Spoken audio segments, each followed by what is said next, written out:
سرہاری سے رپورٹ کر رہے ہیں ڈپٹی بیورو چیف فخر نیوز طالب حسین خانزادہ۔ مرکزی انجمن خانزادہ راجپوت پاکستان رجسٹر کا اجلاس ایڈوکیٹ لیاقت علی خانزادہ کی رہائش گاہ حیدرآباد میں منعقد ہوا، جس میں 9 منتخب عہدیداروں نے حلف لیا۔ انجمن خانزادہ راجپوت پاکستان رجسٹرڈ کے مرکزی صدر ایڈوکیٹ محمد ایوب خانزادہ، سینئر نائب صدر محمود خان خانزادہ پھول نگر پنجاب، نائب صدر محمد متین خانزادہ، نائب صدر SHO محمد ریاض Khanzada, general secretary Muhammad Usman Khanzada, senior joint secretary محمد یونس خانزادہ،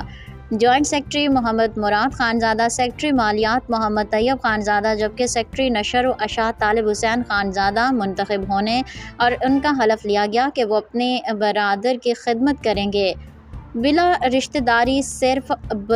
برادری کی مفاد کو مد نظر رکھتے ہوئے اپنے عہدوں سے سچائی کریں گے اور برادری کی خدمت کریں گے۔ دیر سے پہنچنے پر طالب حسین خانزادہ سے نومنتخب صدر محمد ایوب خانزادہ نے حلف لیا۔ اس موقع پر مرکزی صدر محمد ایوب خانزادہ نے برادری کی خدمت میں کچھ اہم امور کو ڈسکس کیا گیا کہ ہم اپنی برادری کو سابقہ مقام پر پہنچانے کی بھرپور کوشش کریں گے، اپنے دیگر سابقہ عہدیداروں کے نقش قدم پر چلتے ہوئے برادری میں اتحاد محبت قائم کرنے کی بھرپور کوشش کریں گے اور انشاءاللہ بہت جلد پاکستان کے ہر صوبے میں جا کر ان سے خانزادوں سے ملاقات کرنے کا ہمارا پروگرام ہے